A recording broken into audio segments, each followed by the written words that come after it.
Welcome to the Gold Exchange with Keith Weiner, where we untangle market and policy complexity using timeless economic principles. For show notes and archives, go to goldexchangepodcast.com. And now, on to today's episode. Hello again, and welcome to the Gold Exchange podcast. I'm John Flaherty, and I'm here with Keith Weiner, founder and CEO of Monetary Metals.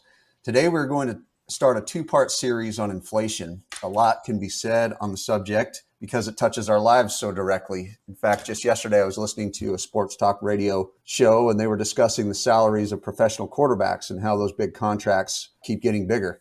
In the first episode, we'll seek to define inflation and how it's measured. And then in the next episode, we'll explore more of its effects. So first to definitions. Keith, a couple of the mainstream ones that come to mind is simply rising prices. That's kind of what I'd reference the professional quarterback discussion, and that's kind of ties directly to that.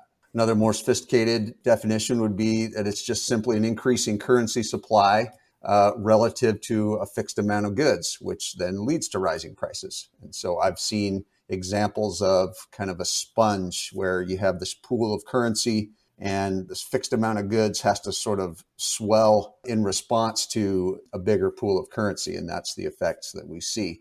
And then, of course, there's the famous Milton Friedman who said that inflation is everywhere and always a monetary phenomenon. So, Keith, I'd love for you to comment on these definitions, what might be the shortcomings, and then how you would define inflation. Well, first of all, one of the shortcomings of Milton Friedman's definition, assuming that the rising salaries of quarterbacks is taken to be a sign of inflation, it could very well be, and I'm not somebody who follows the professional sports industry closely, it could very well be that as the market for professional football grows, there's simply more viewers and more dollars in that market, and the value of the quarterback is actually higher. So in other words, sometimes prices change in response to actual changes in value. If something happens to destroy 10% of the wheat crop, some wheat rust or drought or something like that, then wheat actually becomes scarcer and the price of wheat should actually rise. And that is not a monetary phenomenon, although Friedman would quibble and say, well, I meant a general rise in price. That's not one specific to one product. But of course, if the price of wheat rises enough, then people turn to the substitutes, such as corn and potatoes. And if there's enough of a wheat shortage or a wheat scarcity, then the prices of those other commodities could be bid up as well. And then one could say the food is getting more expensive because the marginal use of corn could be to feed pigs. And if now more corn is being demanded to feed people, then the price of pig feed goes up, and therefore the price of pork goes up, and so on. But getting back to inflation, there's something I observe with a little bit of irony, and that is that, of course, very few people would agree to measure the dollar in terms of gold. So what do they want to measure the dollar in terms of? Well, they want to measure the dollar in terms of consumer prices, which are, of course, measured in dollars. So it becomes a bit circular. Prices are measured in dollars. The dollar is measured in terms of prices. And people say, well, if prices are going up, then that's inflation, and the dollar is worth less. And the problem with that is there are lots of things that can damage or undermine the dollar without necessarily causing prices to rise.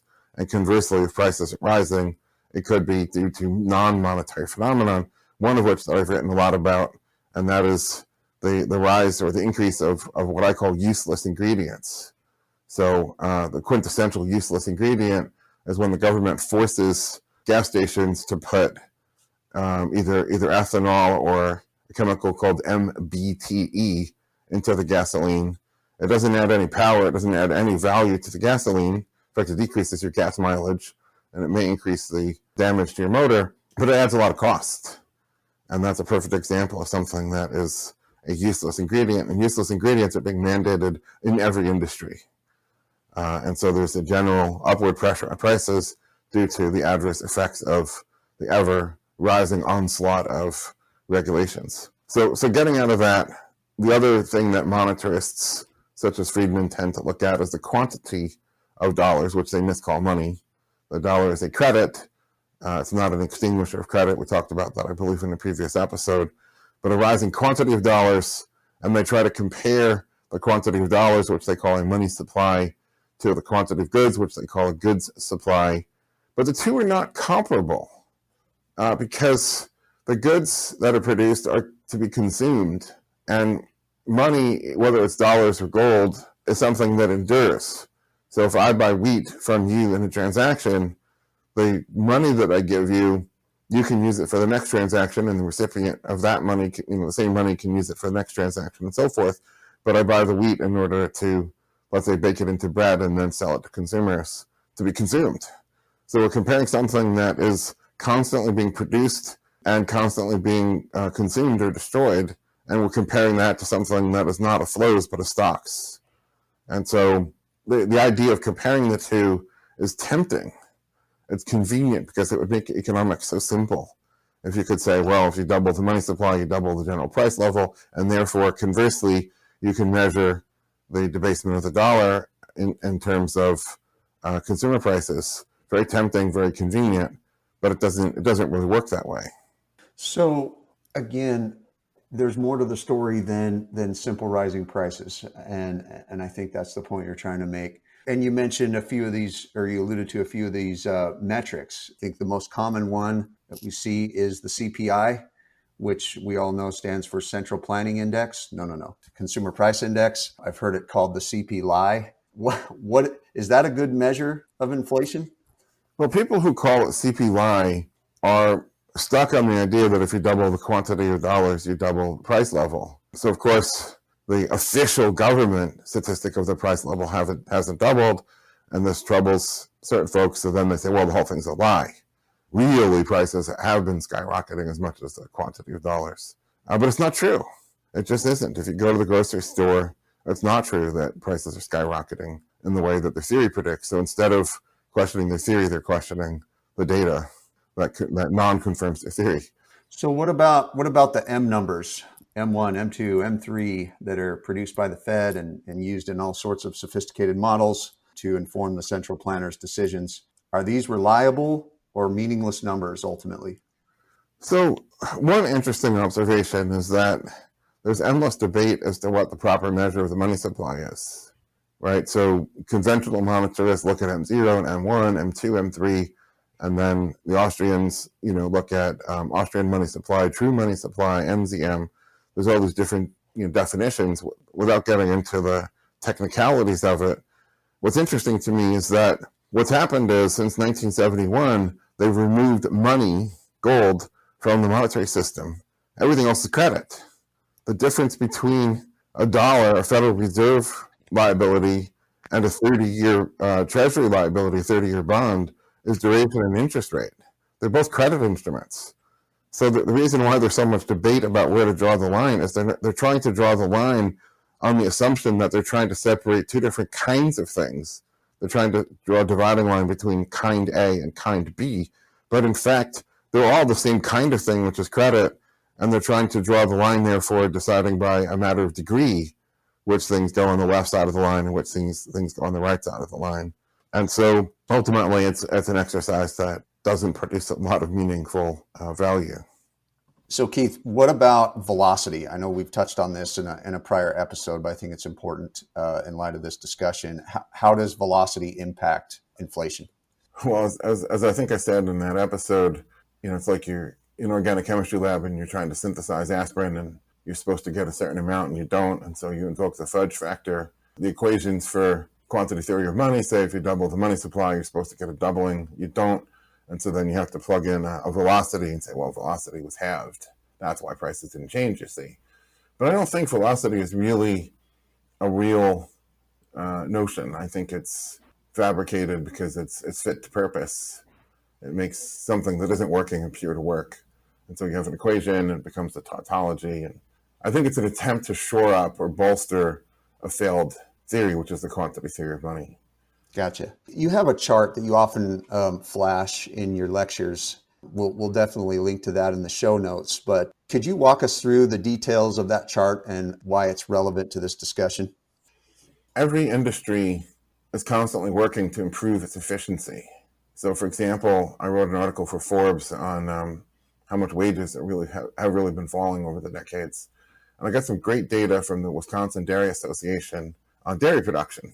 And the real factors of dairy production That is like how many cows you got per acre, or how much land per cow, I guess, how much labor per cow, how much milk per cow you got, and so forth. The actual real resources that went into producing a gallon of milk fell by something like 90% between 1965 and 2012. And so if you had a money that held its value, you had objective money, you should see a 90% decrease in the price of milk. Now, if somehow the monetary magicians were to debase the dollar at a corresponding rate, so over that same time period, they debase the dollar by 90%, which is impossible, and even if they did, it wouldn't affect the price of milk that way. But leaving aside those two glaring errors, they managed to debase the dollar at a matching rate such that the price of milk actually held steady. Most people would be tempted to say, well, there's no inflation or there's disinflation.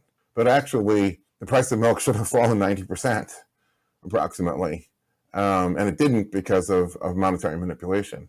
And so that's what that chart is showing, is there's this huge drop in, the real cost. And then people only get all excited about the 2% increase in the nominal, price, missing the fact that production of milk, along with the production of everything else, is, orders of magnitude more efficient and therefore lower cost today versus in 1965. Yeah, I think it highlights in one picture kind of what you're trying to communicate, and that is there's a lot going on under the surface, and to try to simplify inflation down to just quantity theory of money is missing a lot. Let's conclude by talking about gold. Is gold a reliable, the dollar price of gold rather, a reliable measure of inflation?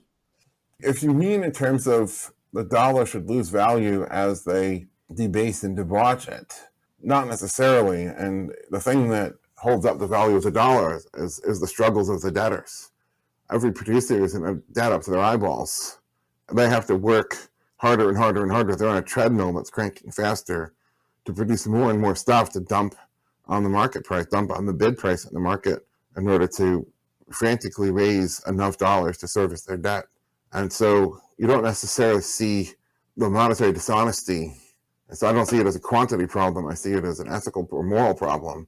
You don't see the dishonesty. You don't see the corruption necessarily in dropping price of the dollar, which I think should be measured in gold. So just for reference, in August of 2020, the dollar had made a new low of around 15 milligrams of gold. So I think the dollar should be priced not in consumer goods, but in gold.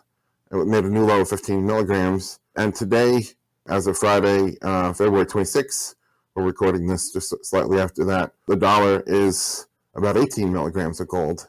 So it's risen from 15 to 18 milligrams, which is a rise of about 20%. So the dollar has some real volatility in it.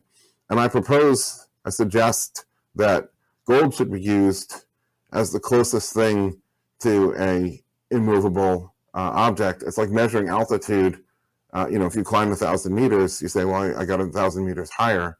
And somebody could criticize that, and they could say, well, you do realize the Earth is going around the sun at this velocity, and the sun is going around the center of the Milky Way galaxy at this velocity. The Milky Way galaxy is careening towards another galaxy that, the two galaxies are going to collide in another few billion years. And so therefore, the motion of climbing up the mountain is non-objective or something like that. To which I would say, if you're on Earth, the appropriate standard for altitude is sea level. That's the reference point. And if you're measuring economic goods or economic values, the appropriate standard is gold. And I think the dollar, along with everything else, should be measured in gold. All right. Well, that's all the time we have today. Next episode, we'll continue our discussion on inflation. Here in Arizona, as with other places, real estate is just going bananas. We're seeing gas prices on the rise. So we'll continue to talk about actual inflation, its effects, how the Fed is involved, inflation targets. Thank you for joining us on the Gold Exchange. We hope you've enjoyed this episode. Go to goldexchangepodcast.com to learn how you can earn a yield on gold paid in gold.